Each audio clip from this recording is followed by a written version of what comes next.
Hello. Good evening, everybody, and welcome to another edition.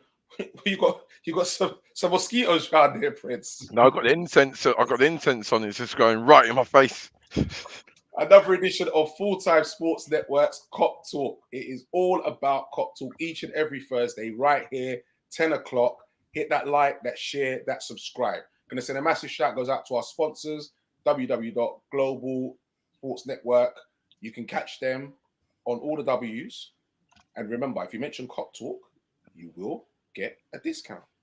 Okay. Good evening, Prince. How are we doing? I see you got the memo about the top, son. Yeah. I was going to say the same, mate. You took the words right out of my mouth. But I got to be honest. I'm gutted Stoney ain't here because I want some of his rum, boy. Because after yesterday. So I'll send you some of mine. Don't worry. Oh, there you go. I'm being a good boy on a school night. Tell you, good evening. Billy's becoming part of the furniture now, isn't he? He is. He's regular around here. Loving it. How are you doing, boy? All right? Yes, is what it is. From Chelsea. It's a bit of a roller coaster at this club at the minute. Okay. Do you know what? This week, we're just going to do the player ratings a bit different. I'm just going to give you the ratings in a quick read up, and you're just going to tell me if you agree, disagree, and what you thought. So, good. We will start with. Obviously, we have to start with Liverpool first and foremost. All right, here we go. Okay, keeper. I know Prince's ears are picking up now. Look, he's even got closer to the screen just to hear this. Evening, Vinny. Nice to have you on board, sir. Nice to have you on board. Welcome. Okay, Alisson. He got a 6. Hard to blame Alisson this season. He's been solid again here, despite one nervy moment when he got robbed in the first half. He made one crucial save to deny Havertz in the first half, keeping the scoreline at 0-0. He was generally reliable in everything he did. Must be a nightmare playing with this lot in front of him. Woo. That's a disgraceful rating. Disgraceful, you reckon? That's a disgraceful rating. 6. Are you? No chance. Listen, what was your thoughts? Well, I've got to be, if it wasn't for him, it would have been more. You know, a bit of wayward finishing. And but then he made great saves at really important moments. And listen, Alisson's going to get caught because he's one of those keepers. He's good with the ball. All right. Now and again, he's going to get caught. I don't take that, but I'll take that because he saves us so many times. Yeah. You know what I mean? So Okay. I would give him a lot higher rating personally. Like a lot higher, like what? I'd give him a 9. Wow. I wouldn't have said that. I would have said maybe a 7.5. I would have said yes, maybe a 7.5. No, stay strong, Dale. Still stay strong. 9. Not wavering. Gomez. So Gomez came in for Trent, and while he was decent defensively, his attacking limitations were highlighted. Too often he chose to go backwards and play the safe pass, while one ball straight out of play showed a lack of communication with Jota. Did better than Trent has of late, but that's not saying much. Yeah, fair. And they gave him a 5. Yeah, I'd give him. I would agree. Okay. I think Joe Gomez was one of your better players. I thought he did all right myself. I think he did what it says on the tin. You defend. Yeah. I think the biggest issue with Klopp was the fact that he didn't have enough attacking outlets on either the other side of the defence at left back with Tsimikas or going forward with like the midfield and transitional play. So I think Joe Gomez was probably one of the standout players on Liverpool side of it because he did his job, I think, pretty well. He managed to hold our wingers or attackers down pretty well. He was pretty quick, strong. But yeah. I mean, he did okay defensively, and if anything, I would give him a 6. Okay. Joel Matip, 5. Matip returned to Liverpool's backline, but this was a performance we have seen too often from him this season. There were too many sloppy moments, and although some good moments were thrown in, he isn't the player he once was. Yeah, I would agree. He's 100%. He's it's not an unfortunate thing. It happens in football. Players get older, and he's on the decline. Clear. And he just looked like he was in all over the gaff. You didn't get the memo, bro. Where's your red top, bro? You didn't get the memo. He's coming in like he's All right. I just want to ask a quick question with Matip. Yeah. If Canate wasn't there and it was Van Dijk instead, or where was Matip, on the right side of centre back, or was it the left? He was the right side. Yeah.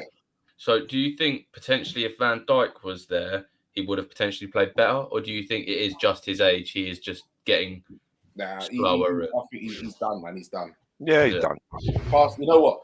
There you is. There you is. All right. That's better. We done got that one out the wash, innit? And it's stinking. Dirty clothes basket and that. Make it stand up by itself. Ibrahima Konate 6. Konate switched to the left side centre back role in absence of Virgil van Dijk, and this was a mixed bag for him. His recovery pace proved to be important on occasions and made some key interceptions, but he also looked messy at times. The pick of Liverpool's defenders, but nothing special. Poor lad, having to play alongside this rotating cast each week. Well, whoever's done that is described it to a T, isn't it? I would agree. 6. He was the better out of the two centre halves. By far. Yeah, sloppy in possession, sloppy, but he made that goal line clearance as well. And he's young, he's still learning. But I've got to be honest, when you're playing, he should have felt all right playing with Matip. Sorry, experienced centre half, and it looked like Konate was carrying Matip. Very true. So, would you agree with that, Tabriz? Yeah. I mean, 100%. I mean, you think that's a fair rating? So Konate got 6. You were saying? Yeah, 6. Yeah. Yeah. You know what? I'll be absolutely honest with you, and I briefly spoke to Billy about this. I literally switched off after 50 minutes. It was such a drab game. So yeah. But yeah, I do agree regarding 6 for Konate. Okay, Tsimikas 4. Yeah. listen to this one. Alberto Moreno. Sorry, Costa Tsimikas came in for Andy Robertson. Tsimikas was frankly dreadful for much of the game, losing the ball, being caught out defensively, and even putting in one corner that was worse than Iago Aspas. This was a great chance to stake a claim to start against Arsenal, but on this evidence, he should be nowhere near the starting lineup. I mean, you know what? Yes, he did have a bad game, but the other point of me is I think it's a bit harsh because he hasn't played, he hasn't had that regular team football, and then to put him into a big game like Chelsea, he wasn't probably match fit. I'm probably making excuses. I think he weren't good enough. Pure and simple. On the performance against Chelsea, because remember a couple of weeks ago when he came in, we were kind of saying, look, he looks a good proposition when he set up the goal. That is the point I was just going to make. Yeah, we said that like a few weeks ago. So about football, it's fine lines, but on the evidence against Chelsea, it was poor. He was very, very poor. We did seem to get in his head quite a bit. He seemed to, our right side of play, whether it was James or whoever was there, was proper getting into him. Was it Loftus-Cheek on that side? No, it was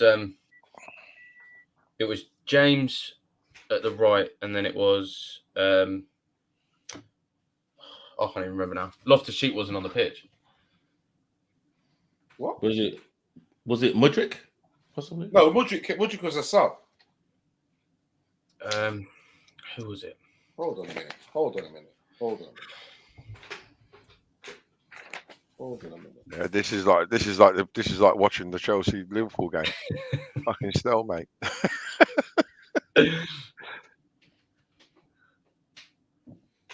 You had Kante, Kovacevic, Felix, and Havertz. So it's probably Felix then, maybe. Yeah, it was Felix. But they seem to be back to the main point. They seem to be getting into Tsimikas quite a lot. He seems to be letting his head go, I think, quite a few times. Okay. What do you think of what was your analysis after 50 minutes then? I could have watched paint dry. I don't want to kind of overstep the mark because actually I know that you guys are doing the ratings, but I think it's quite evident to see exactly what Liverpool need. Very true. Fabinho, 6. Has taken plenty of deserved flack this season, but this was actually an adequate showing from him overall, even if he was lucky not to be sent off for 2 bookings. He was denied a goal after a vital clearance by Fofana, and he bit into tackles and used the ball relatively well. Still not the force of old, however, and conceded countless free kicks because he's so late to everything nowadays. One word for Fabinho, and that's clunky. he just seems so clunky. He just it's weird. Mm-hmm. It's a continuing worry about Fabinho. His form has just continued to decline. Yeah. The thing is, it's drastic. Yeah, exactly. It's drastic. That's the problem. He don't look 2 or 3 yards off the pace. He looks 2 or 3 weeks off the pace. Yeah, you know, I mean, he can't get close to people. He's jumping into tackles. He's committing fouls all the time. Like you're saying, lucky to not being sent off. Sloppy in possession, and for a player who should be coming into his prime, he's very quickly playing his way out of the club. How old is he? I think he's about 29. 28, 29. Yeah. I would have put him at like 31. I would put him at 33. No, the way he's playing, he's like playing at 36. Yeah, it's terrible. So, I say it's a 5. 4. The captain was hopeless against Man City at the weekend, and he was similar here, continuing to lack any sort of positive influence on the game. 2 duels contested in the whole 90 minutes in a game where the midfield was constantly bypassed. His increased lack of speed made it easy to run off him in midfield, as N'Golo Kante did to create one big chance, and there was also a huge lack of guiding possession. Spent some time berating teammates, but maybe he should focus on his own game a little more. I've never seen a human being whinge and moan as much as he did against Chelsea. I think every time they zoomed in on Henderson, he was looking upset, having a go at someone, whether it was Alisson, whether it was the ref, whether it was the linesman, whether it was a Chelsea player. It didn't matter who it was. Henderson just wanted to shout, and which I'd understand after that performance, but he was one of the main issues with it. So, you know what? Yeah. Sorry, go on to Bruce. No, I literally echo in terms of what Billy was saying. We are now seeing his powers diminish, and his powers, in his pomp, was to get from box to box, get around the pitch. Once that goes, then you're beginning to be surplus within the starting 11. I hear that. Okay, let me just ask something before I go on to the next one. With a player like Henderson, you know what happens with players when they get older and everything? They normally go backwards. Do you think it would serve him any purpose of him going backwards and playing further backwards? Where?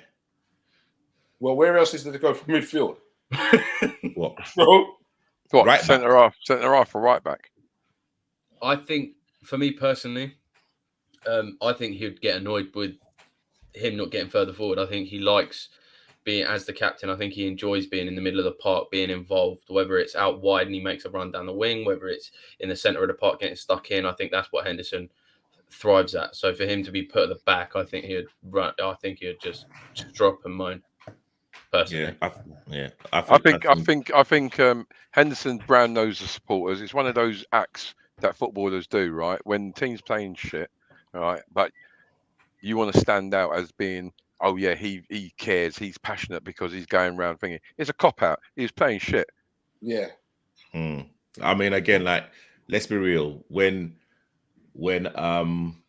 when Gerrard lost his powers, did we ever say, "Oh, he should play at centre back" or "He should play at right back"? Mm. But he never looked that bad. Come on, I've got to be honest. I could put on his boots now, and he still wouldn't look that bad. But I've got to be honest. He could play as a number 4 as long as he's got legs and talent in front of him. Yeah. If he has that, because he has the experience, he can communicate. Yes, he was effing and blind, and like I said, I just think that it was a bad look for him. Don't go around effing and blinding when you're not actually playing well. The whole team's not playing well. So let's just, you know what I mean, get out of supporters' asses and just play the game how it should be. But I don't think he should go. Whether he goes back 4 or in the back 4 is another thing, but his act anyway. That's me. Sorry, just quick before you move on from Henderson. To Brees, you were on a TikTok live and you made a comment about Henderson comparing him to Gerrard. Can you repeat your comment? Oh no. This is why I love Billy, you know. Trying to sound me out. Something about him being is it something to do with him being a better captain than Gerrard? Thank you. Yeah. Thank you. I know what it is already. I know. I have said this. I am not literally I'm not a type of fan that literally switches my kind of emotions on and off. I've said it on this show. Henderson countless times. Henderson is a better captain. Never said he was a better player. I said he was a better captain. Do you agree? Do you agree? It's a hard one. It is a hard. It's a hard one because Gerrard led by example through his ability, and his ability shone through, and he was a quality player, and players coming to the club had to get up to his standards. And I think he was a bit of a quiet one, where Jordan Henderson, as a captain, is a little bit more vocal. He's a little bit more involved off the pitch as well, representing Liverpool. So in that kind of way, they're two different captains. Yeah. But I've got a question. Would if you took Gerrard out of the Champions League final in Istanbul, I believe, and put Henderson in, would you have won it? No. I'm not even going to tarnish my memory with that. No. And you put Gerrard in the recent Champions League win you put instead of Henderson, would you have won it? 100%. I've never said that Henderson was a better player, Billy. I said no, but I'm saying about leadership and captaincy. You have to, in order to be a captain, you have to lead in different ways. As Fred said, he said Gerrard leads by example, and that was his ball skills. You understand? Any player can lead by example, Billy.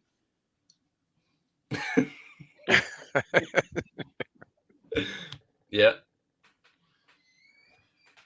Okay, let's move on quickly. Curtis Jones, let's get through these lot. Jones has had just his second Premier League start of the season, but this was largely lifeless display. The midfielder kept possession in tight areas to retain some control, unlike so many this season. But he also fitted in and out of the contest. By the time he was substituted, it was easy to forget that he was on the pitch. What does he actually do? I think it's easy to forget that he's not even a Liverpool player, honestly. I mean, what a disrespect to Chelsea for us to play Curtis Jones. They must have looked at that team sheet and said, honestly, I mean, I don't want to disrespect any professional player because, I can't even imagine the sacrifice and the hard work for them to even fair play. Curtis Jones is literally nicking a living at Liverpool. But I mean, hey, he must have something over management. Honestly, it just doesn't. I can't see it. I looked at your team sheet and laughed. I can imagine. No Trent, no Robertson, no Salah. Then you got Curtis Jones in midfield. I was just like, it looks in our favour before we've even kicked off. Christmas has come early. Couldn't finish the chances though, could you? No. Dinner, mate. Yeah. Oh, it was there you go, Jota. 4. Deployed on the right-hand side, Jota looked exactly what he is right now, a player really struggling for confidence and form. This is his 30th appearance without a goal. He blew one chance to fire an attempt at goal, instead taking an extra touch, seeing the opportunity disappear, and some poor touches and use of the ball stunned Liverpool's rhythm in attack. Got worse by the minute, looked knackered, regularly out-muscled. Yeah, agree. He's out of sorts, and clearly the injury that he received has impacted his performance levels. So maybe it's just a process where he has to just get through this messy period. And I think probably the sooner the season finishes for him, the better, so he can then concentrate on getting fully fit for the start of the season. He might not be with us, mate. He might be with Newcastle. Well, there you go. 60 mil. All right. Quickly, we'll just run through the last couple. Darwin Núñez, 5. Núñez was back after being on the bench at City. He was the Reds' most dangerous player, although that doesn't say much. His pace and power always looked like creating potential problems. And while little came off for him, he never stopped trying to affect matters. Subbed early again, must wonder why he was signed for over 80 million to play up front for Liverpool 8 months ago, and now finds himself playing left midfield every week. Trust the process. Yeah, Okay. I'd agree. Okay. I know Stoney would definitely have something to say if he was here, and he'd normally say, well, you know what, he played on the left at blah, blah, Benfica, what have you. No, he's right, but I mean, look, this is his first season in the Premiership, and there has been some great players who've come to the Premiership and started out on the wide left, and then gradually worked their way back into the central position. So, again, it's a process, and yeah, we've got to let him develop. Okay, last one quickly. Firmino, 5. We're running out of games to watch Firmino in now before his imminent departure. And there were echoes of Bobby of old here, but albeit very sporadically. There were some lovely deft touches early on, as well as one nice threaded pass to Jota, but his influence waned as the minutes ticked by. A shadow of the once indispensable leader of the line. Yeah, again, it's like it's come to his end of his shelf life at Liverpool. He's done well, like a few other players. They've done really, really well. But now it's very clear that Liverpool should have done business years ago to ensure that this period didn't happen. And I'm furious with that. All right, what we're going to do quickly, we're just going to tell you, I can't be bothered to read out all the Chelsea ones, but I'm going to give you the scores, Billy, and you tell me if you agree, yes or no. Kepa got a 6. Yeah. Fofana got an 8. No. Higher or lower? Higher. Okay. Koulibaly got a 5. Yeah. Cucurella got 6. Yeah. James got a 6. No. Higher or lower? Higher. Sound like Bruce Forsyth.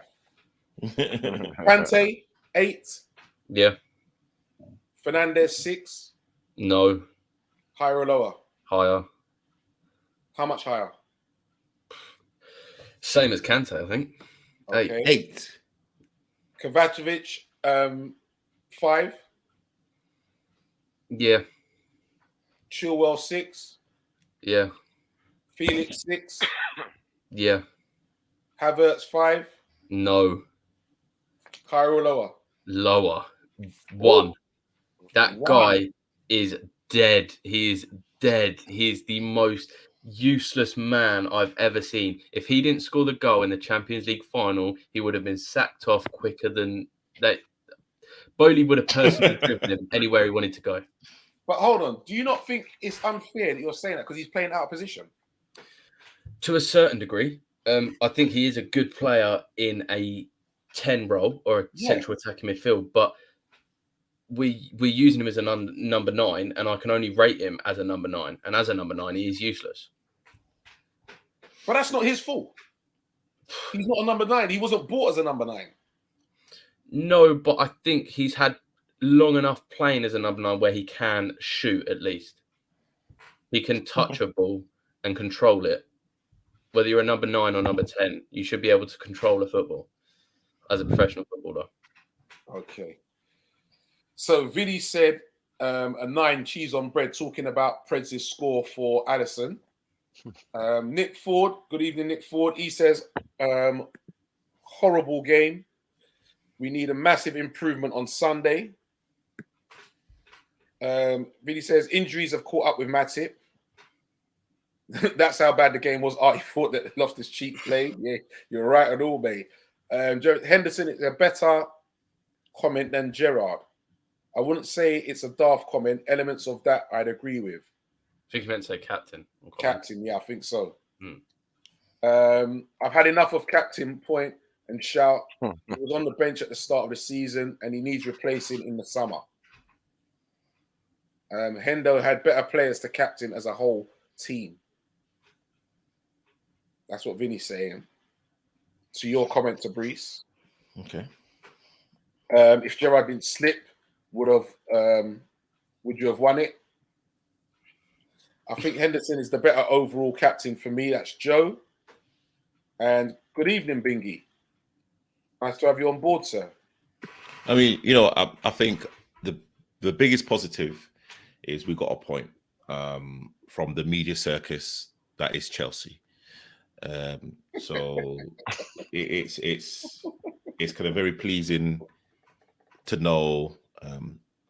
Again, I welcome you, Billy Smith, to our show, and we do respect your points, but we're still above you, and I really see Chelsea going into the abyss with Lampard in charge. Again, I know this isn't really like a Chelsea show, but again, it's a joke of a team. It's a joke of a club. Ooh. Shots are being fired, I tell ya. So, gentlemen, Liverpool gentlemen, what did you think when you saw the team sheet, and did you think the changes were just deserved? Yes. How we played against Man City, even at 3-1, we were like, it was as if we didn't want to go out and actually attack them or literally penetrate them at all. We backed off. We literally want to get our kind of free banks, and literally even at 3-1 down, we're like, okay, you know what? We'll just accept the loss. We don't want to get beat by 4, 5, 6, or 7. So I think a reaction had to be made. I do believe, and I think we've mentioned it many occasions, that we are suffering from the quadruple journey, and bringing off Robertson, it just proves that a lot of players are in the orange/red zone. And yes, we need 5 fresh faces. And when I say fresh faces, players that are going to come into the starting 11. Preds? I'm thoroughly disappointed in Liverpool at the moment. We've had some highs and we've had some lows. This was a low, and we didn't even lose. The performance was a shambolic performance. The tactics was shambolic. The instructions it was shambolic. Everything about the game on the other night, Tuesday night, and against Man City is we've gone backwards so far in such a quick space of time. Like, we've gone way, but like, we were a force to be reckoned with for the last 4 or 5 seasons, and you're telling me that all of a sudden we hit this brick wall, and these players who, by the way, should have been replaced a lot earlier. All right, we've got to this state where, like, I don't. When Liverpool goes out, it's one of those. I feel obliged to watch it, but I don't want to watch it. Yeah, well, you got your partner next to you saying that he turned off after 50 minutes. Yeah, we were still in the game. It was 0-0. Yeah, I know. I'm not going to turn off the game. I'm going to watch the game. City, and you're 3-1 down, 4-1 down. Maybe I could understand. I still don't understand it. You know what? As mad as I am, I watched the whole game. Yeah. I can't help that. I watched the whole game. I'll watch it. The whole game. It doesn't matter. And you learn so much. You learn so much. You learn so much from when you're watching it, and you see the character, and it's like I hear this. I respect people's opinion in regards to and opinions about we're suffering a burnout from the quadruple, but other teams around the world go for 3 or 4 cups, and they seem to Real Madrid do it every season. So we ain't got money like Real Madrid, bro. no, but if you They think got money about like it, Real Madrid. but if you think about it, over the last 2 or 3 seasons, right, we could have purchased players, younger players, who were prime and ready to take over the likes of Fabinho, Firmino, Henderson, Matip. Those players should have been sought long time ago. Long time ago. Now it's all of a sudden, it's like we're going to be starting again from scratch. Mm. But I mean, yeah. No, sorry. sorry. No, sorry. No, No, I'm done, mate. I'm done. I'm yeah. Literally. Yeah. I mean, done. with the kind of drop off of Fab, no one really expected that. Matip is still in his early 30s. You would literally expect a defender of his quality and that class to like probably carry on until his mid to late 30s. Robinson last season was like still like the Flying Scotsman. Trent was like still the person that was setting off our plays. So the only change was the Mane transfer. That was the only thing that was different. So, but yeah, I mean, exactly what Prez has said on numerous occasions. Like the transfer strategy was all wrong. Yeah, and yeah, we are like now seeing the transformation in season, which is very hard to watch. Gonna say good evening, my bro. How you doing, Adrian? He's saying the more I watch Liverpool this season, the more players I think we need to bring in.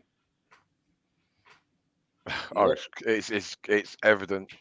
It's so evident what we need. But it's like, look, do we chuck money at him? But chucking money at it doesn't always guarantee you success. So, what's the solution going to be? It's not going to be a quick fix. Not going to be a quick fix. What a Bingy! Woo. Bingy's on it, boy. Go on, Bingy. I think Bingy's slightly upset, only slightly. What a load of shite. We're shy. I don't see us winning on Sunday. Hendo needs to be sold. So does Mo, Matip, VVD, and Fabinho. They've all lost it, but Mo. You just wanted to get rid of him before his value decreases. Bro, that's basically the team, bro. Let's not get too dramatic. Let's not get too dramatic. Salah is still in double figures.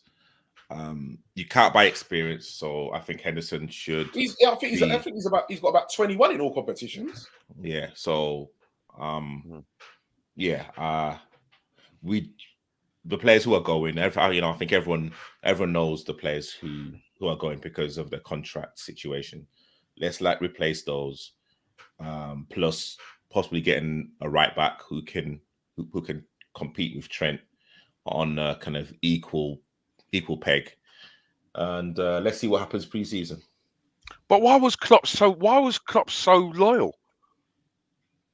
Like, why? Like, you got to build on the success, and I get that these players have done well for him. They've run through brick walls for him. They've won trophies for him. And that's brilliant. That's fantastic. But football moves on. Football doesn't wait around, and we can't always. Maybe just answered your question. Yeah. Maybe because they've done all that for him. That's why. And he probably didn't see that that drastic drop in people like Fabinho, because I didn't see it. I'll be honest. Yeah. I didn't see that coming. But we saw. I've got to be honest. I saw a little bit towards the end of last season. Towards the end of last season, there was little cracks that were appearing, and these little cracks now have gone into huge. I don't know what you call it. I'm not a builder, but chasms. Yeah, chasms. What I mean, it's huge now, and you can't paper it. You can't put plaster over it. For me, Fabs is gone for me. I think. What do you reckon? What do you reckon? With what? With the drastic changes, the drastic drop off. I think we've seen it time and time again. You know, we had this whole conspiracy about this 7-year. I think it was 7-year tenure with Klopp whether he was in Dortmund or I can't remember the team before that. Mainz, I think it might have been. Mainz, yeah. Mm-hmm. But I think the biggest issue with Klopp is the fact he is so reliable, so reliant on his trustworthy players. He doesn't he likes a small squad as well. He likes a small squad with players he can trust, and that's all good for 3 to 4 years when you're grinding them out every game. But then eventually times will come. Van Dijk, he started dropping off, getting injured a bit. Then you had Trent dropping off, Mane. You had all these different players dropping off, whether it's injuries or form alone. I think one of the issues is Klopp. I do think that also there is a financial backing issue at Liverpool to a certain degree. I think if you're going to go out and try and replace players, if you get, like Vinny said, Jude, if you get Bellingham, that's it. That's your money gone. I doubt your owners are going to want to put any more money in after Jude. So do you afford going for a starter, or do you afford going for two people who can challenge for the starting position? It's all a tricky one. I just think personally, Klopp's a great manager, but I do think everyone has their downsides, and I think his is what we're seeing currently. Well, this is a moment. This is a critical moment. FSG now got to show their hand. FSG, if they're going to back their man, they're going to have to do it. If they don't back him, right, then sell up and move on. Yeah, but they've got to back him, and a club like Liverpool Football Club should never be in the position that we're in at the moment. We've been worse, but we've survived that and we've got through that. And now, you know, with the type of manager that we've got, right, we should be starting to do things, but we shouldn't be in this position. No chance. We can't be competing with Man City, the best team, blatantly in the UK. We've competed with them for the last 2-3 seasons, but then they've carried on that momentum, whereas we've now just gone like that. So questions got to be asked questions got to be asked. Yeah. So massive question. Don't angle nothing, bro. Oh, sorry. Yeah, there. Yeah. So questions got to be. Supporters have got to ask a question to the management and FSG, like what's the game plan? Yeah. Well, Vinny's saying Jude, and like we just said, if we get Jude, are we going to be able to get anybody else? Jude by himself is not enough. No, he's not enough. Jude by himself is not enough. You need to get 3 midfielders in, a centre half, a right back. That's 5 players there alone. And a left back. Yeah. Could even get a left back as well. I'd say a striker. You know what? You're talking about your own clubs. Yeah.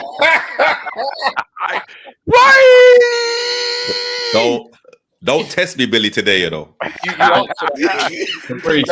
Billy, you put the Breeze on ready early, you know. You put him on ready early. And as he said that, I will, before, let me just read this one here by Adrian. So Adrian says it's likely that we won't make the top 4, which means our transfer funds will be affected. Would you sell our prize asset to strengthen the squad, or would you continue to build a team around Salah? Good point. Very good point. Sell him. Get top dollar for him, and then let's see because Klopp has got a history of developing players. Well, let's give him the money from these players who've done really well for him, but there's not going to be any potential for 2 or 3 years. So let's get top dollar, and then let's reinvest that in these potential players who are good enough to not only grow and develop, but good enough to start in the starting 11. To Brees. I echo everything that Prez said. Okay. I'd agree with that as well. I would sell him myself. I'd sell him. If they're saying they can get 60 or 70 million for him, take it. Take it. Not only that, get him off the wage bill as well. Get him off the wage bill. Free up some money, man. I'll take it all day long. Okay. What would you do, Billy? No, I don't like the way you asked that question. Personally, I don't think you can build a squad around Salah. I don't think you can build a team around him. Nah. So, sell him. You lot sound like Klopp, keeping players until we can't get nothing back. Klopp is too loyal, and it's come back to bite him in the arse. We've already got too much players past their sell-by date, says Bingy. Hey, Bingy, I've been consistent, mate. I've said he's been far too low. He needed to get rid of these players a lot earlier. So I disagree with you. I've been consistent, mate. Very true. So by not selling them now, you're repeating the cycle. Vinny says we need starters. End of. Mm-hmm. Good evening, Demas. How you doing, Mac and J? Says good evening, fellas, as well. Nice to have you on board. The old Arsenal supporter there. Yeah, looking forward to that on Sunday, Demas. I bet you are. You must be rubbing your hands, mate. Hey? Rubbing your hands. But do remember, you don't have a good record at Anfield. I will tell you that much. Do remember that. Not many teams do. So, Billy, let's get to Billy now. So, obviously, when you've seen that team, you must have been rubbing your hands and laughing, sipping on your, you know what I mean, thinking to yourself, lovely, jubbly, here comes 3 points. And then... It's so embarrassing. It is such an Tabrice said earlier, you know, don't slate professional footballers. You don't know what the dedication they've got to get there, all of that lot. Yeah, we need someone to score. I don't see how it's so difficult. Alisson, I think, made quite a good few saves. I think he did pretty well to keep us out on the chances we did have. I want to be absolutely clear that the offside and handball were both offside and handball. But taking away those 2 goals, I still think we were the better team and deserved to win. I just think, I don't know what it is. I'm in 2 minds. We've got Lukaku coming back at the end of the season. Football fans are very fickle. And it's going to be interesting. Say if Lukaku comes back, he scores a goal. A lot of people are going to forget how Lukaku basically said he doesn't like Chelsea and wants to move away. But it's going to be interesting to see how he plays, how we react in the transfer market. Was that based on? Was that based on he didn't like how the manager was treating him, or what? Or was it Chelsea as a whole? We've seen it with United, we've seen it with Chelsea, and we've seen it with Inter Milan. Lukaku is someone who loves the praise, who loves to be loved by the fans. He was very early on at United, he did all right. The fans started backing him. Then he started missing chances. He had a trampoline foot. The ball was just bouncing off him. And the fans started hating him. He got fed up, moved on. Came to Chelsea. Same happened again. Went to Inter. He came back. He went to Inter first, then came to Chelsea. Sorry. And I think the biggest issue was Tuchel realised that Lukaku isn't someone you can play every single game and expect him to get goal after goal after goal. Tuchel said, you need to sit out for a bit, mate. Let's get some more players on the pitch. And basically, Lukaku came out in an interview and said he'd much rather be at Inter Milan right now and playing football. So that's what we did. We said, see you later, mate. Have a loan. I don't know why it was a loan and not a transfer, but either here nor there, I think overall... Everybody wants to play ball. Yeah, but you have to have a level of realisation that sometimes there's either better players there, or there's... Which were who, by the way? Werner, obviously. No, I think... So you could have a point though of like feeling a bit disrespected. Werner wasn't exactly setting things alight. To a certain degree. I'd agree with his that. goal scoring record. I just think Lukaku isn't someone you can play every single game and expect him to get goals all the time. Everton, absolutely. He was their target man. He was someone that everybody looked at. That wasn't like that in the Chelsea team. That wasn't like that in the United team.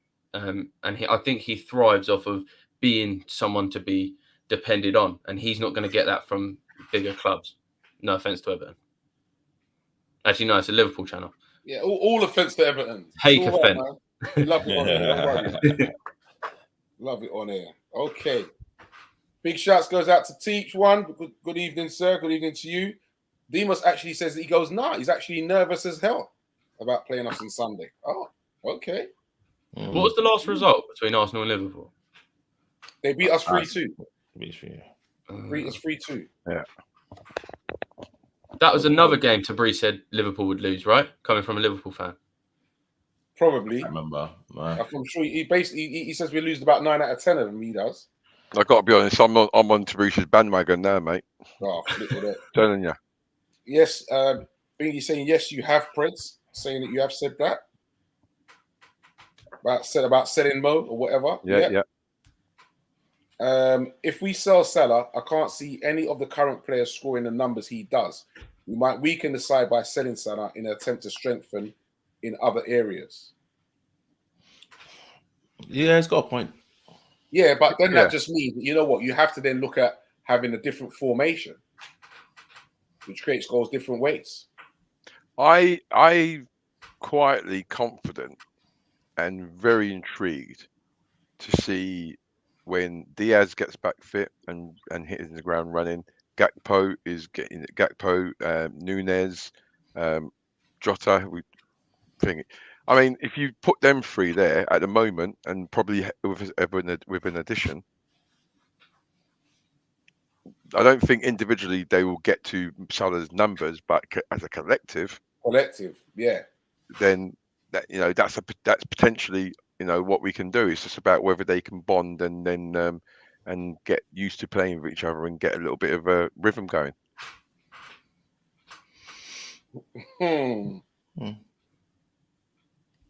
Hold on a minute. What's Teach saying? I saying play Thiago and Diaz.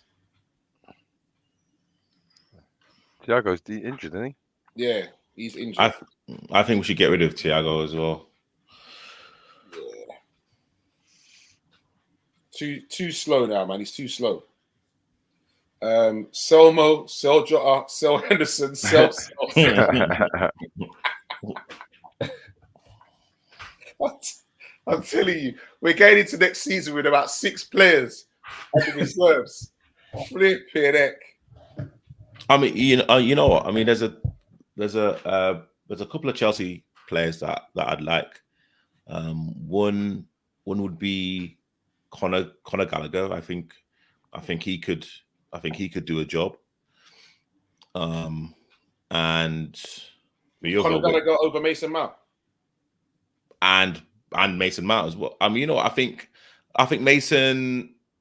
I think Billy probably could speak more about Mason's season, but I don't think he's had the best of seasons. I'm not too sure. He hasn't. I'm not too sure. But he's still not far from being one of their top goal scorers. I mean, he's homegrown, isn't he, Mason Mount? Mm-hmm. And for some reason or another, something's not quite right. Something's, he wants to feel, and he probably feels like his future probably lies away from Chelsea. But then again, it's probably been rejuvenated because they've gone and got Frank back in the door. I mean, what the hell is going on there? We're going to get to that. Don't worry. We are going to get to that. Don't worry about that. Oh, mate. Get them man out now. 7 years is enough. And he's saying that Thiago has trained today. The circus. No, he's saying Thiago has trained today. Oh, did he? Oh, fair play. See, it's not just me. Players need to be sold. Yeah. Hendo can't move to Ali and get away with it. Whoa. Very true. And Mount will stay with Fat Frank. Okay, so Billy, the talk is that part of the reason being that they've brought him back in is just because he's, he's a big legend at the club. He should be able to come in and stabilize things until next season. And also they reckon that people like Mount and that who look up to him may then decide, you know what, I'll stay. But that doesn't make no sense to me if Frank's not going to be there for next season. We're bringing him in to make him stay, but he's not going to be there. So I'm not going to stay because of you, and then you're not going to be there. Me personally, I love it.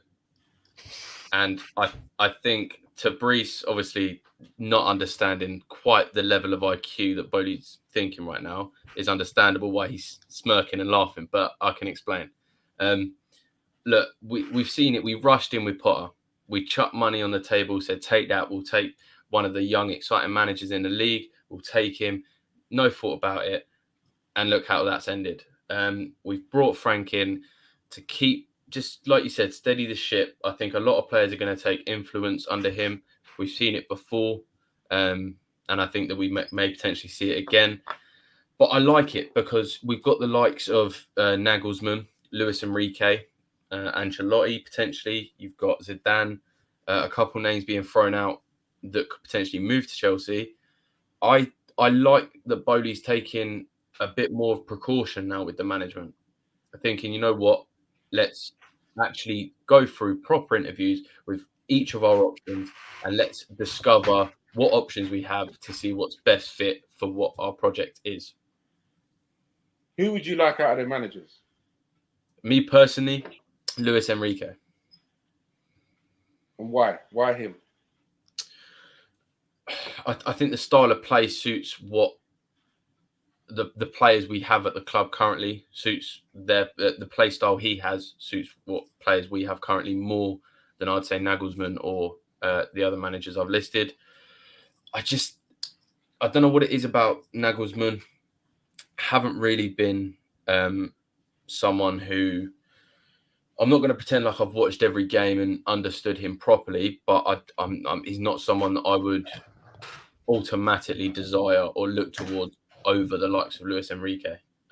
Same with Ancelotti's had his time with us. Zidane, I don't think will ever come to the Premier League. I think that's not his scene. But yeah.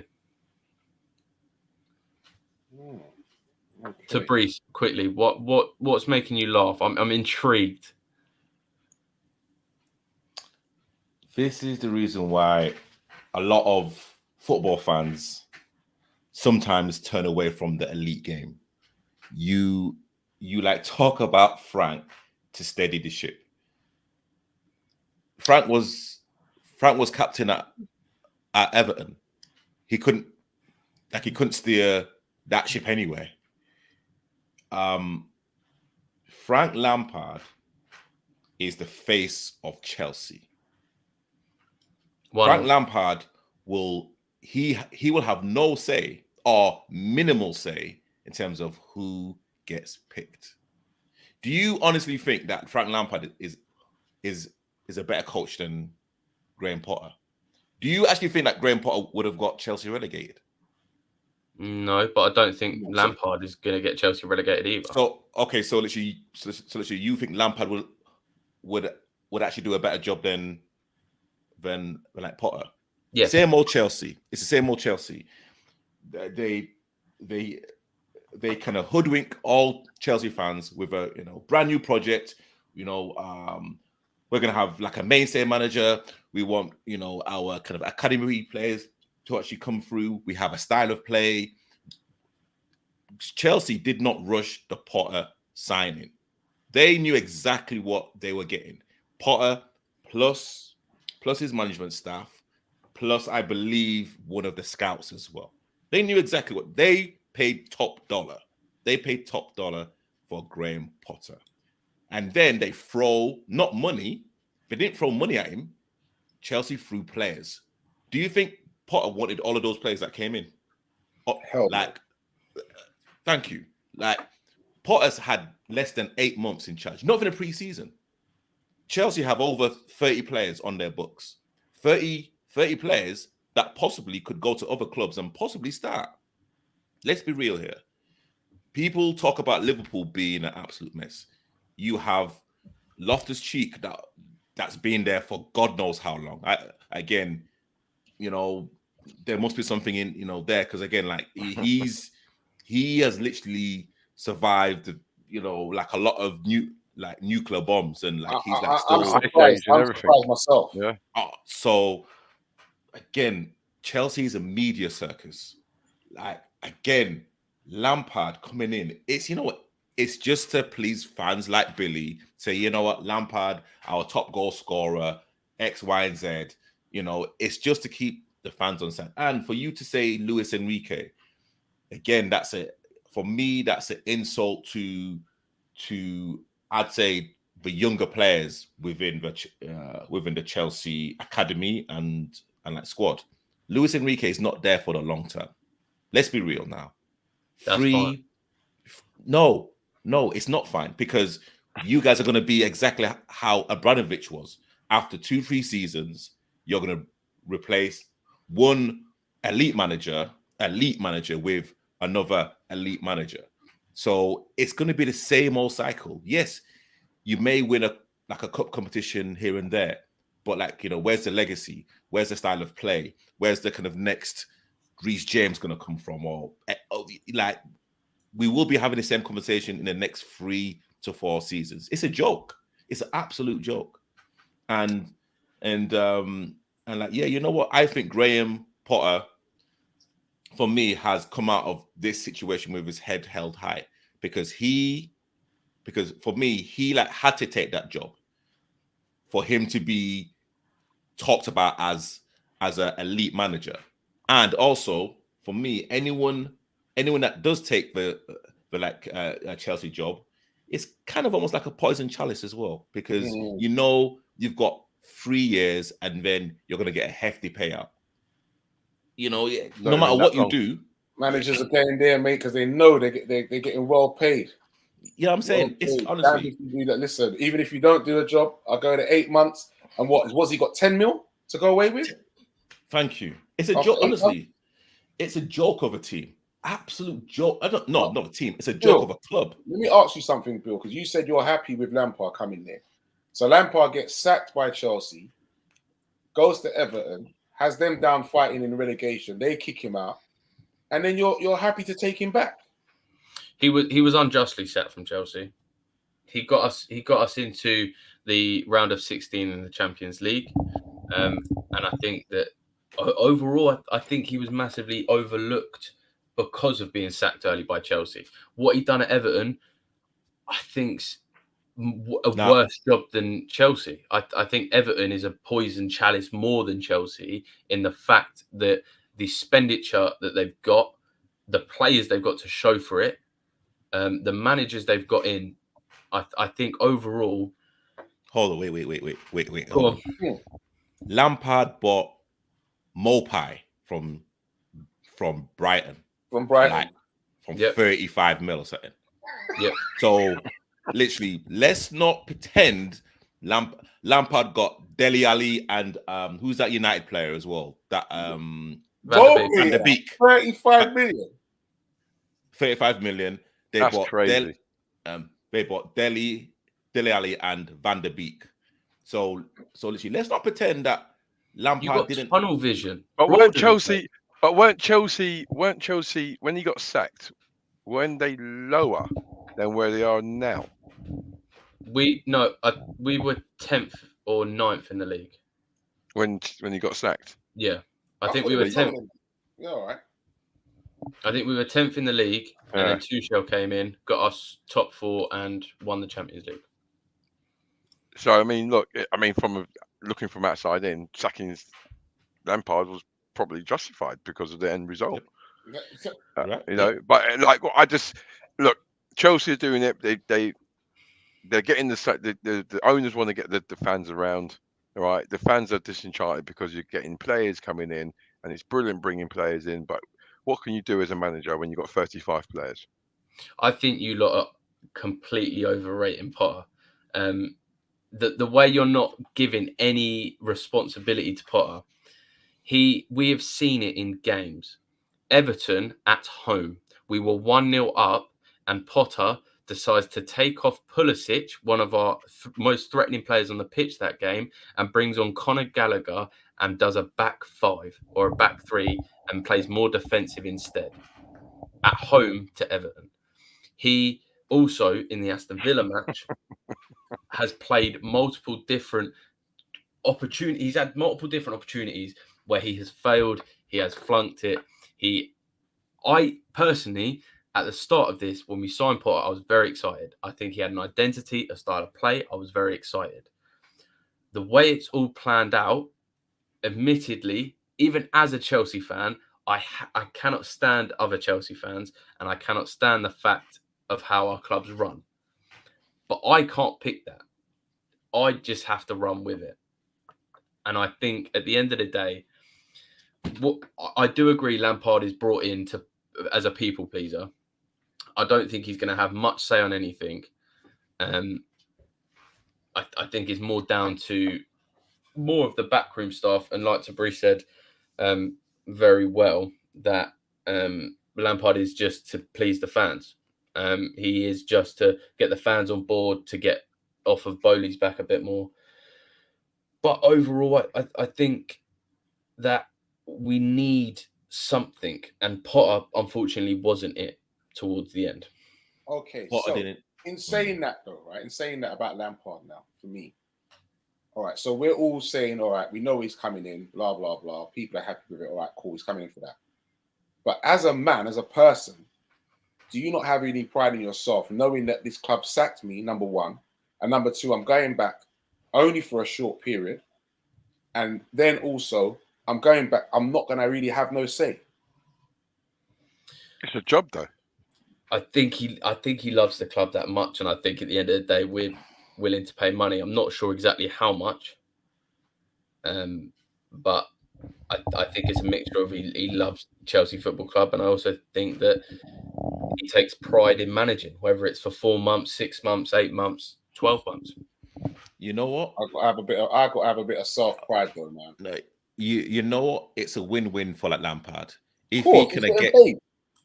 yeah, and then literally, if like Chelsea finish one like place higher than like they are now, he can like put it on the CV. I like came and literally brought Chelsea that extra £1 million or whatever, and literally if they slump a little bit, says, well, you know what?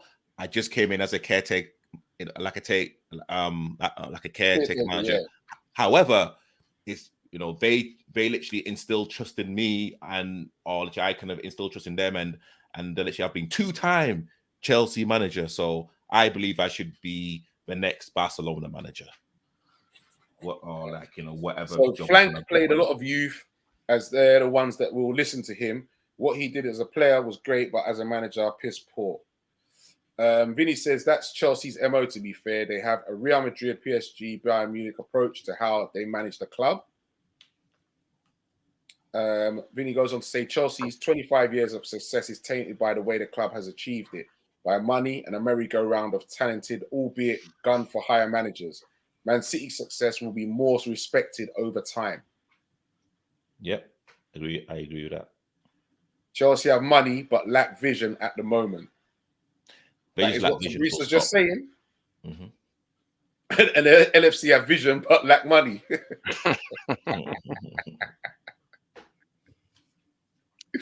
But could you imagine if he goes in now, as Vinny's saying, and then he guides them to the Champions League? Again, another comical situation. It's like it's like pulling on the heartstrings. Come on, let's galvanise. Come on, like do a Delia Smith. Let's be having ya. Let's be having ya. Let's be having ya. Come on. Oh. I genuinely think if we get past Real Madrid, there's nothing stopping us from winning the Champions League. Liverpool have one of the best when it comes to European. And I think Chelsea's very similar in the sense. No, they're not. No, Billy. No. What? Hold on. Rewind and come against that. I would like to explain. I think Chelsea in Europe compared to the Premier League at home is something of a challenge. And I would say the same for Liverpool. That's what I meant by similar. Sorry, you've actually lost. Can you honestly see yourself getting past Real Madrid? Yes. I don't see why we can't. And you said that with a straight face. I don't see why we can't. I think just because they absolutely made it look easy. Yo, April Fool's was last week, bro. Huh? April Fool's was last week. I know. Look, I think you lot are just overlooking it. Real Madrid are completely overrated. I think they are a good team, but I think overall, if we show a good back line, as we have done, I think we can beat them. I don't see why not. Right, listen, I'm going to tackle this. Biggest threat? No, I'm going to tackle this. You know what, Billy? No, you know what? Fair play, right? Fair play, Billy, because you're a supporter. You love your team. You love your club. And unlike some people over there, right? Oh no, over there who wish their own teams to lose. I get it. I get that. No, right? no, hold on. I don't wish my team to lose. I'm just being very objective. Don't backtrack. Don't backtrack. I know you got this. There's a target on your back, bro. But I get the like, Billy. You're gonna champion. You're gonna support them all the way. Me personally, and I'm going to be quite honest here. Real Madrid pulled our pants down and spanked us. Yes. Right? They spanked us. Listen. All the best. That's all I'm going to say. But in my opinion, I can't see Chelsea getting past Real Madrid. But that's my opinion. Billy, we've just spoken about, and you said the same thing as well. You lot can't score for toffee, bruv. So how are you going to beat them? You can't score goals. You don't have a goal scorer. Penalties. I think nil. I think going forward is the issue overall. I think defensively, I think we are pretty good. I think. Yeah, but you need to score goals to win matches. Yes, I know, but I don't know what it is, but I think we can do it. I don't see this facade with Real Madrid. I do understand the fact that they did come to your ground. I don't see this whole thing with Real Madrid. Hold on, wait. Their record speaks for itself, bro. Exactly. Like, they won 3 on the bounce. Their record speaks for itself. That's a facade. You don't do that by accident. That's not a fluke. That is not a fluke. Hey, listen. No, you know, I want like Billy to like respond to this. I'm actually loving this. I'm trying to help you out, Bill, but Friends, I appreciate it, I want to man. have a bet with me, mate. That's what I want. So, what is this? What is a facade? I would like to know. I just think this. You look at you hear the name Real Madrid. You know what they've done in Europe, and that's that. You just go, right, that's them. They're going to come in. They're going to boss it. I don't think actually playing wise, I don't think they're all that. I don't see what. I don't see it. I don't see exactly what is making them this special giant to come up against. I don't see. Benzema. Okay. Benzema. Vinny. How often do you watch them? What, Real Madrid? Do you watch them a lot? I've watched the recent game where they beat Barcelona. Yeah, no, listen, they didn't beat Barcelona. They beat Barcelona up. Yeah. Let's get it real. Yeah. That doesn't help. Real Madrid had 20 minutes of a good. Sorry, Barcelona had 20 minutes of a good, decent spell, and then Real Madrid just put the foot down, changed gears rapidly, exactly how they done to Liverpool. And leave it out, right? So teacher says, leave it out, Vinny. And Vinny says, teach, stranger things have happened. It will be as bad as Arsenal winning the Prem. To be fair, we should have beat Madrid in the final last year. Since they forced Abraham out of Chelsea, they've gone downhill. These new owners are clueless. Yep. No. The teacher says, Real have no weaknesses. It would be interesting to know what Potter's targets were when they signed him. If they agreed a project over 2 to 3 seasons, then they should have backed him, says Adrian. Okay. Same way you thought would do bits a few seasons, didn't you, Vinny? Them two have having their own conversation.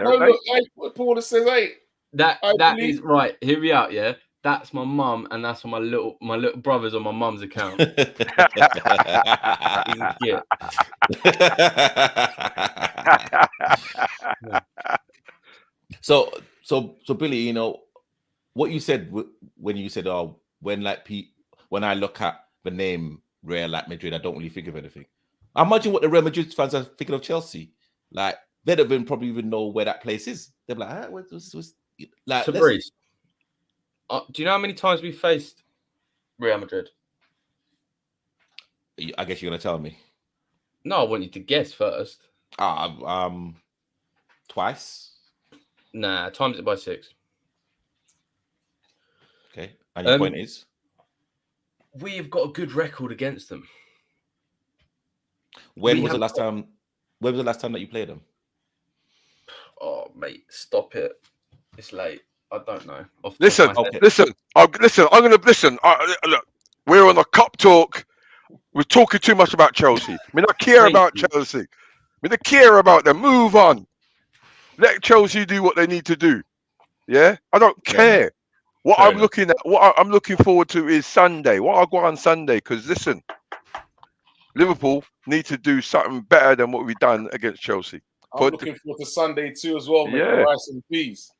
I'm looking forward to I tell you, mate. Looking forward to that at all. Yeah, no, but go on, mate. All right, you know what? Time is actually pushing on. We will move on, lads. So Sunday, Arsenal right now is scintillating form, hot form. Oh, let's hear what Tabriz has got to say. The Grim Reaper. Strategically, do you want us to lose? Objectively, everyone knew how I felt about the Man City game. Hey, like we lost. It is what it is, but it was the manner how we lost. If Arsenal play the way they've been playing for this season, there's only going to be one result, and that's Arsenal win. Like let's be real. You don't spend the majority of the time top of the league for nothing. And if we play like we played against Manchester City, try to play on the counter with only Salah, we're in trouble. Honestly, like people say, "Oh, it's the history of Anfield," and like, you know what? It's 90 minutes. This is a different Arsenal team. They're hungry. They're like energetic, and they would have seen both performances. And Arteta will probably have a way of nullifying Salah and really getting around our midfield.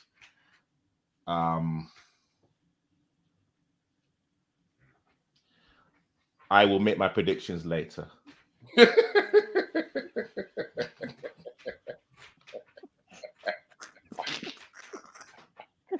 Oh, for Pete's sakes. Friends. Arsenal, for me, one, I'm going to be in the house with my son, my wife, my son, and my daughter, who are all Arsenal supporters. So that's going to be lovely for me. No, I wish I was, but I'm not. And the other side of it is that I'm still kind of hurting from back in the day when Arsenal come and beat us 2-0. I'm still hurting when we let an Arsenal player score 4 goals at Anfield. And now Arsenal in the form that they are in. Russian guy. Yeah. And now that Arsenal are in the form that they are in, I'm not looking forward to it. And this is the first game this season where I've said I'm not looking forward to a game. I've never said that. I've left that to Tabriz to say. I've never said that I really am fearful of. But then again, Liverpool's home record is marginally better than their away record. So only marginally. Yeah, but we can only hope. If they can recreate the performance they've done against Man United, then hey, anything can happen. Billy, how did you see that game going? Arsenal Liverpool. I genuinely see a Liverpool win. I think off that performance, Klopp is going to go in and rip the team to shreds. And I think overall, that draw against Chelsea, although they come off with a point, luckily, I I think that's a huge wake-up call. Ignore my cat on my wardrobe, by the way. Apologies for that. I think overall, Liverpool are going to turn up with a completely different mindset. I think we've seen them inconsistent this season, and it's either going to go one way or the other. But after the performance against us, I think you've got a good chance of going and beating them, especially on your home ground as well. Okay, so the question to us lot is, who would you start against Arsenal, and how do we beat them? Oh, wow. Who we've got available? Yeah, that's another point. Yeah. If everybody is available, who do you start? Like saying Thiago's back in training, Diaz has been back in training. I would play the back five from City, Fab, Elliot. You've got to go. Is that if everybody's fit or on current form and injuries and stuff? No, well, I mean, I'm kind of going by the team that's available now, really. Right. So yeah, you would have to go with Fab, Elliot, and Hendo.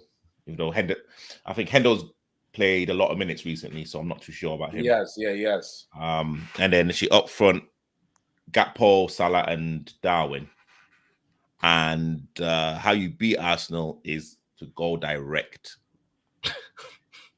You go from back to front quickly, and you support. Or I know Darwin isn't really that type of striker to kind of hold up play, but you try and play off him as much as possible. I think possibly Gakpo can actually do that better, but I think Darwin through the middle will literally make Arsenal think a lot more. But yeah, 100%. Yeah. But yeah, we I don't want to mess see him about. down the middle more often. Yeah, I really do. I think we just have to play direct, not long ball, but we play direct. Preds. Yeah, play to our strengths. Yeah, that's how we got. Look, Klopp's got a certain philosophy. The only reason why the philosophy's not come to fruition this season is because the players have got older and they've got the legs. But again, what team you're going to put out to play the league leaders? I'm not quite sure. I know that Thiago won't be able to start. Who else is that? I've just had it up, really, to be fair. There's quite a couple of players who are out. So if we can recreate the form that we had against Man United at the last home game, then we'll give Arsenal a very, very good game. All right. Teacher says that we'll turn up on Sunday. I like Vinny's response.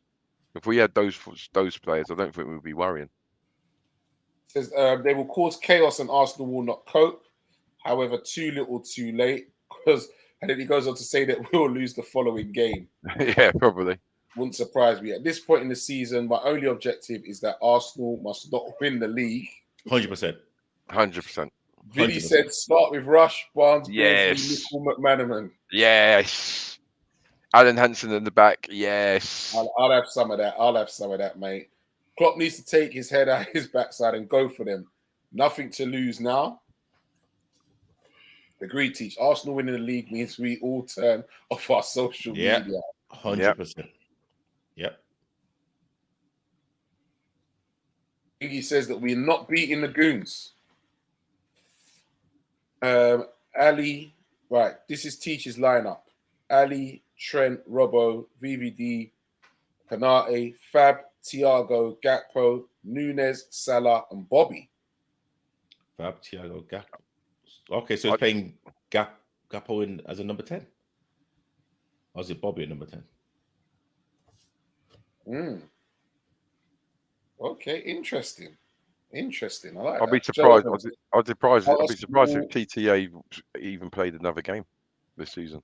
Joe Evans says Arsenal winning the league is good for everyone, proving that not just throwing money can still work. Be careful what you wish for. Nah, it ain't good for my flipping social media, mate. I tell you that much. I know, 100%. Yeah, I'll tell you. I'd have to go into hiding. I would rather Everton win it. No, hell no. Hell no. No. Yes. No. 100%. Klopp is moving like his name is Brenda.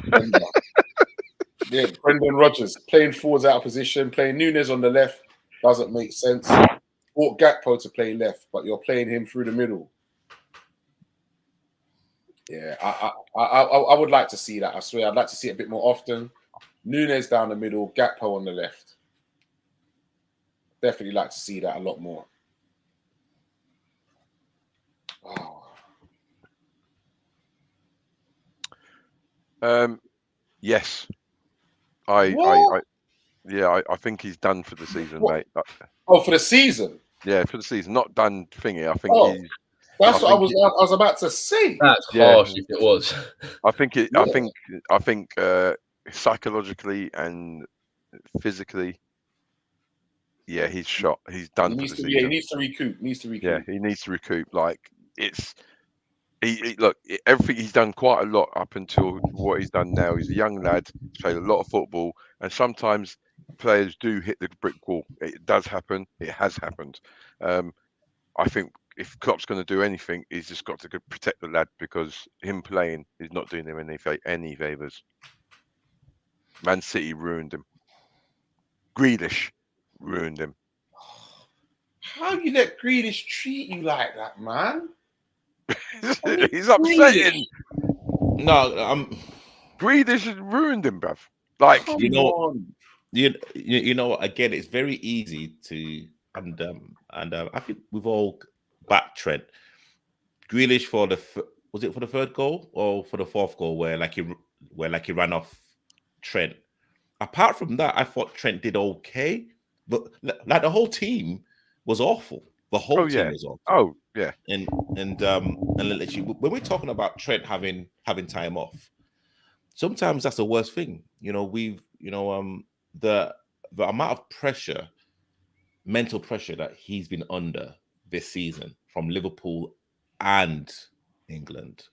If you're mentally stressed, it also affects your kind of physical well-being. Mm-hmm. So literally him being out of the firing line or having a pre-season or whatever, we will continue to speak about him. People will still be analyzing his pre-season, his training and whatnot. So this is going to be an ongoing thing. I don't know when it's going to stop. I think Prez and Stoney have said it. He's won everything in like club football. He's won everything.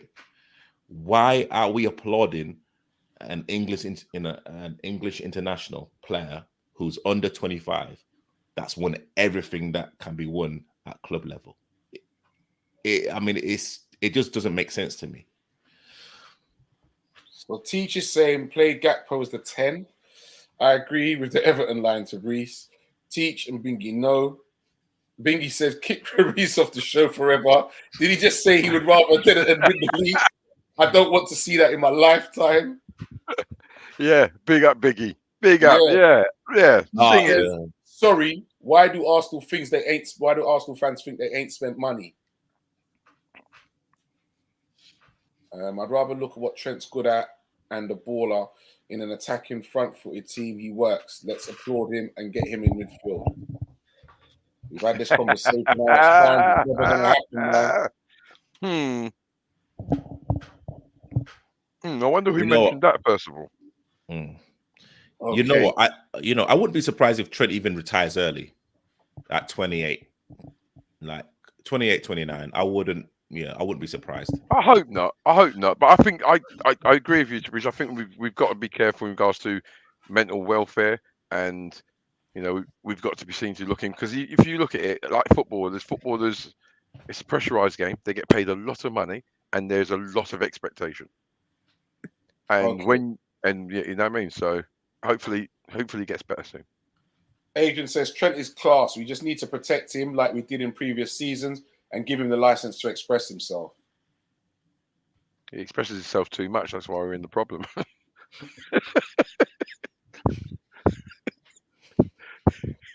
Right, gentlemen. It's that time, man. It's that time.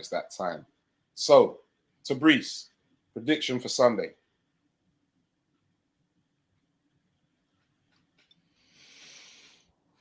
Don't wait till Sunday. Give it to me today. 2-2.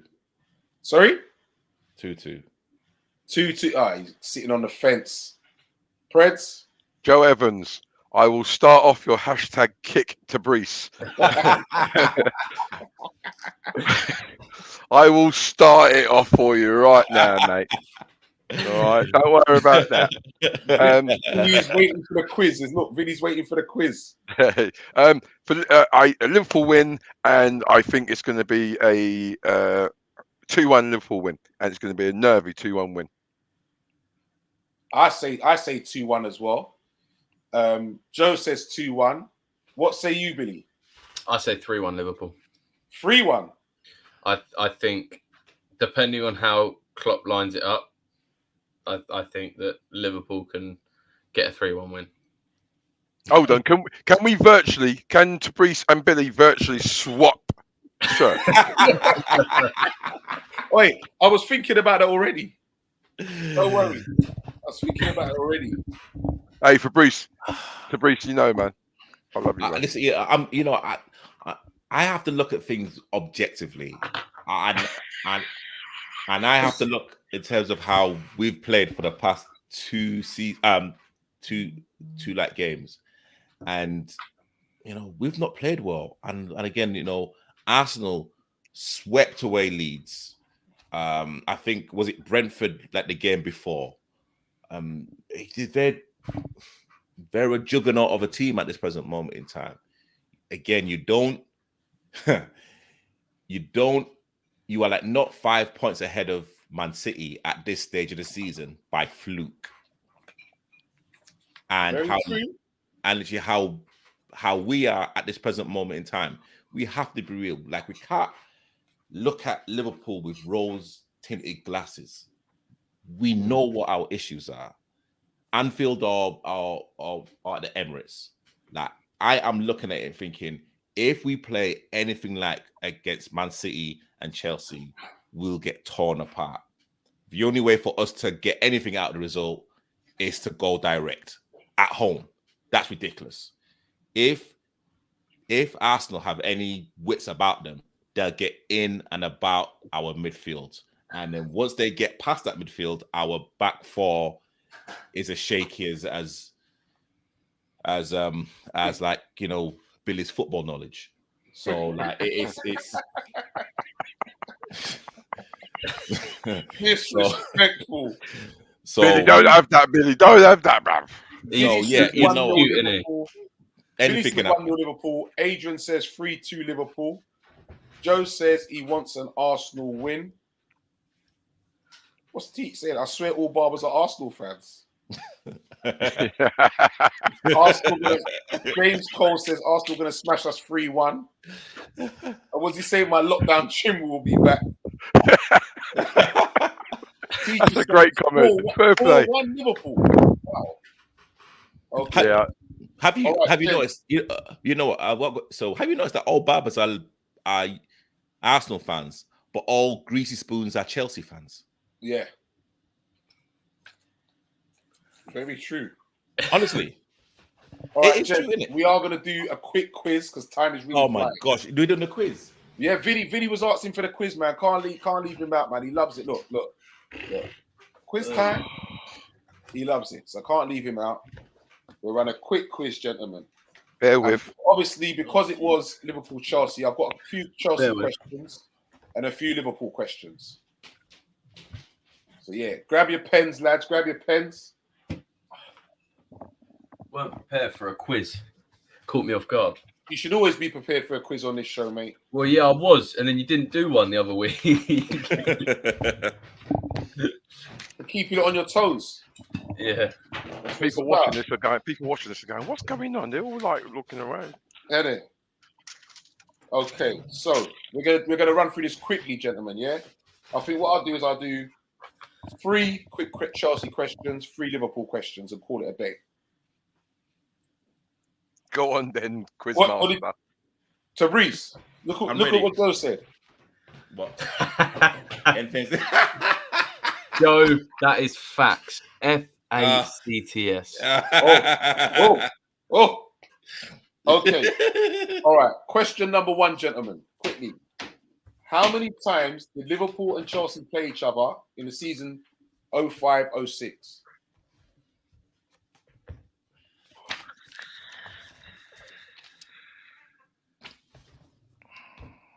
Oh, 05-06. Yeah. Oh. Hey, we ain't got time for that.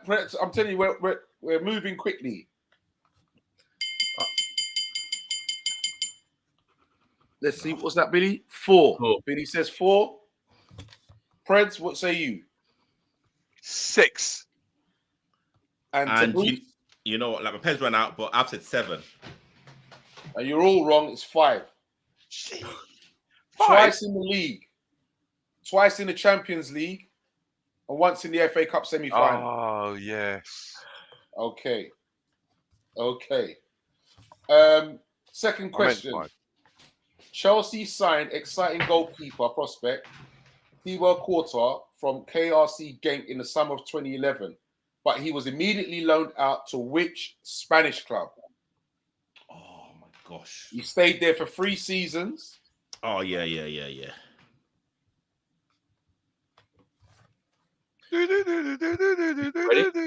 Hold on. Oh, Joe Evans got it right. He said 5 times. He was right. James Cole said 4. Vinny said 3. Bingy said 5 times after I've given the answer. Right, has everyone turned off their private chat? Mine's on private chat. Mine's on private. Good. Billy. Atletico Madrid. Okay. Preds. I made a hash of spelling it, but Atletico Madrid. No problem. Yeah, me too. I've made an absolute mess of that. I don't know what that says. For spelling it right. Don't worry. This ain't countdown, lads. It's all right. Don't worry. Joe Evans said Atletico Bilbao. James Cole said Benfica when I said Spanish club. Por favor. Por favor. Por favor. Manuel. Okay. Let me give you a bit of a testing one now, I think. But Billy might know this, as it's the last Chelsea question. Don't do that. I got choices here, and listen, I went in. Make it a difficult one. All right, cool. In the 1994 FA Cup final, was won 4-0 by Manchester United. Which Chelsea player hit the crossbar in the first half while the scores were still level? In 1990. Can I quickly... Is that hard enough for you? Can I just say, this might be easy for Billy, because he's a Chelsea fan. This is the last question. So you pick a date when I wasn't born. I wasn't even thought about when this game went on. What are you, like 12? The heck? What? I was born in 01. Jesus Christ. Wow, that's nuts. I'm old out here, bro. I'm old. That's nuts. I'm old. 01, you know. 01. That is my parents didn't even think about me when this game went on. You was a twinkle in your dad's eye then, mate. Bloody hell, 1990. All right, Billy. All right. Brilliant. Only on this show. All right. The turning point in Chelsea's recent history. Oh, bloody hell. Billy might not even know this one as well. Was the signing of Ruud Gullit. Do you know who he is? Yeah, of course I do. Okay. By Glenn Hoddle. But what was special about that signing of Ruud Gullit? I don't know, but We do it for the vibes. I'm here for the vibes. I'm just That's enjoying right. it. Okay. I've got an answer. Billy, what's special about that? It was free. I don't know. Okay.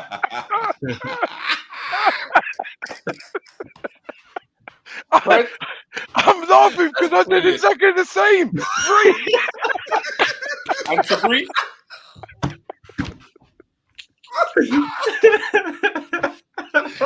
Oh, that's funny. Fabrice? He put it free. Sorry, that's funny. That's funny. That's funny. I've said a player coach. It makes more sense. No. Bill and Preds, well done. It was actually it was a Bosman free. Oh my gosh. And there you are cracking up. Tabrice, you're a clown. CLOWN. Oh my. Chelsea may be the circus, but you're the clown. No one said Christ, Bill. I'm just You're kidding me. Oh my gosh. Oh my gosh. Tabrice, you will never, ever question my ball knowledge again. Do you understand That me? is unbelievable. That is just. Hey, that's the only my thing. gosh. That was only I can remember it, right? The press conference, and you had Glenn Hoddle parading him and everything, and it was like, yeah, that was the start, probably the early days of the Bosman ruling, and he was probably one of the first big players who actually went for the free. So yeah, That is unbelievable. That Bosman is free. wow. Okay, let's swiftly moving on, gents. Who scored the winning goal against Man United at Old Trafford 3 times after joining Liverpool in 1997, each a 1-0 win? So 3 times in a row, Liverpool beat Man United, and they 1-0, and the same player scored the goal. What In- did you say? what The year? year? That wasn't the year it happened, but he joined Liverpool in 1997. 97. He joined in 1997, but he scored 3 times that Liverpool won 1-0 in a row. Who was?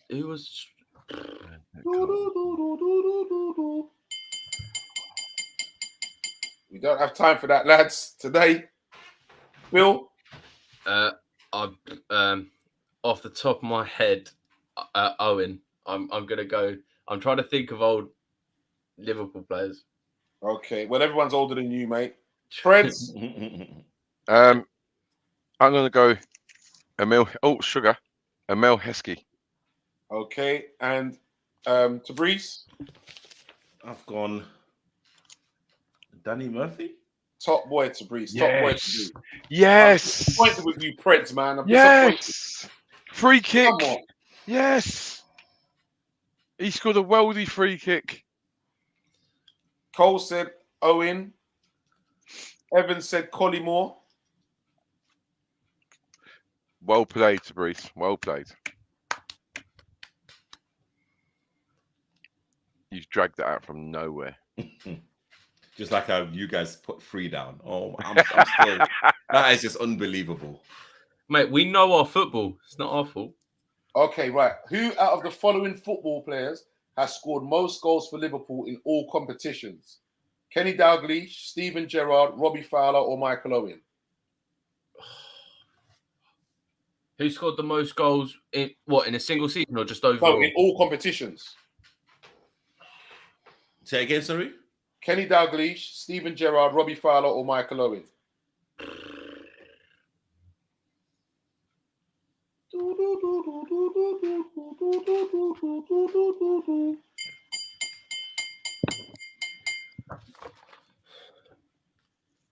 Right. Go with Fowler. Right. Billy says Fowler. Preds. I'm going with King Kenny. Fred says King Kenny. Tabrice. I was torn between Kenny I've or gone Gerrard. Tabrice has got Gerrard. Let's have a butcher's what's going on here. James says Fowler. Joe says Fowler. And the answer is Steven Gerrard. He's got 3 more than Robbie Fowler. Ooh. what? Tabrice has picked back into the lead.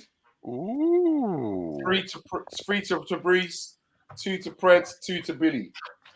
Let's find one more question now. One more.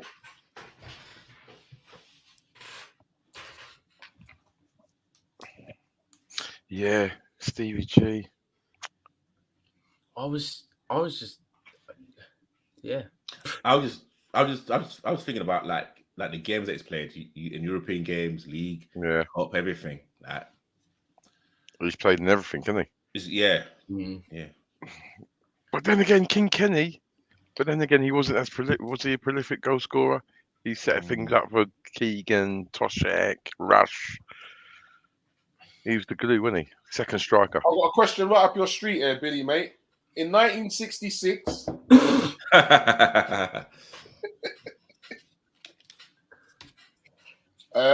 hold on.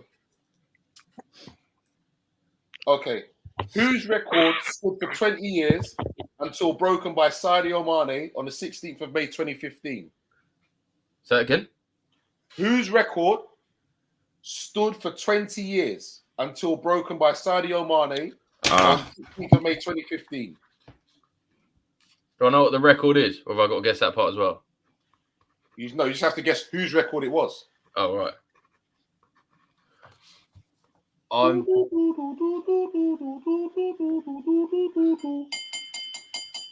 Final question. I'm This could either even gonna up the look, scores. This could push him out in front. Let's see how we go. I'm either going to look like the biggest non-football person ever, or I'm going to look like I know my stuff. All right, Bill. Let's hear what you got for us. I've gone with Shane Long. Shane Long has sweet FA to do with Liverpool, so you can take it that that's wrong. I can take it that you know nothing about football. Wait. I said three Chelsea questions, Yeah, and 3 Liverpool questions. but the question was what? So the answer's going to be a record- Liverpool player. I thought Bill, Mane just was a Liverpool player. Bill, just put your hand up and say, all right, mate. Yeah. Well, don't worry about it, son. Don't worry Leave about it. it. Right, man. Just leave it, Bill. I mean, it's very close to your Friends. bedtime. Sorry. Stop it, Sabri. I've gone Michael Owen. Okay. Good Michael Owen. Tabrice. I've gone Robbie Fowler. I think Tabrice knows this one, you know. Robbie Fowler. And what was it that he done? Quickest hat trick. Robbie Fowler scored the Premier League's second fastest hat trick ever in 4 minutes and 33 seconds. Against Arsenal. Against Arsenal, by the way. I knew it was the quickest hat trick, but the reason I said Shane Long was because he was the one who got the quickest goal, if I'm not mistaken, and I got it mixed up, and I do apologise. But there is some he's not a method Liverpool to player. this madness, I promise. There's method to the Magnus. Method to the Magnus. All right, Bingy said it. Yep, Fowler. James had no clue. He said, we need Stoney for them 1966 questions. He was around back then. Okay, gentlemen, it's been a blast. Billy, as always, it's been a pleasure having you on, mate. Great guest, I'll tell you, mate. Great TV, I tell you. Really enjoyed it. No problem, man. No problem. Thank you very much for being part of the show. To Brees, thank you very much once again. Rather much appreciated. Preds, thanks for the input, mate, and I love the passion. Ted said it's a Liverpool show. Let's get back on with it. Yeah, That's right. Love you it. told me. Preds, by the way, I will see you then on Sunday at 40. Yes. Is it this Sunday? In KopTalk versus the Man United agenda. I'm surprised that you're not part of this, man. To Breeze. What is it on Saturday? What is it? Is it this Sunday? This Sunday, yeah. No, it's not this Sunday. Hold on. So it's not this Sunday. No, sorry. Yes, it is. No, it's the 7th of May.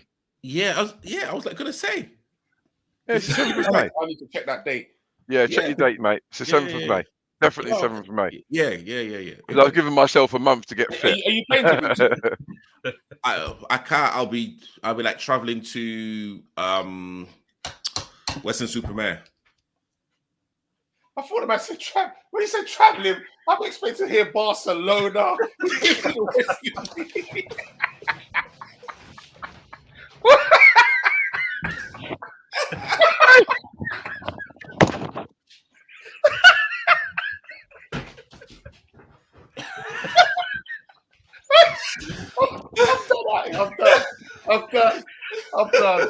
For Pete's sakes, bro. And the way that I was thinking about, I'm expecting to hear somewhere exotic in here, me.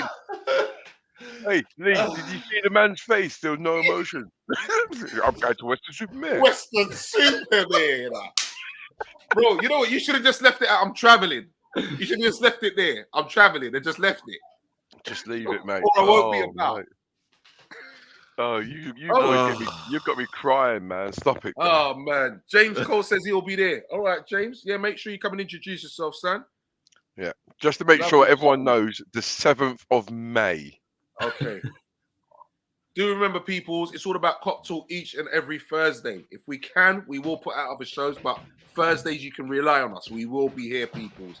Spread the word, hit that like button, that share, that subscribe, and big shouts goes out to our sponsors, Global Mapping Surveys, as always. Yeah, to Brees, you are 1 in a million, son. I tell you.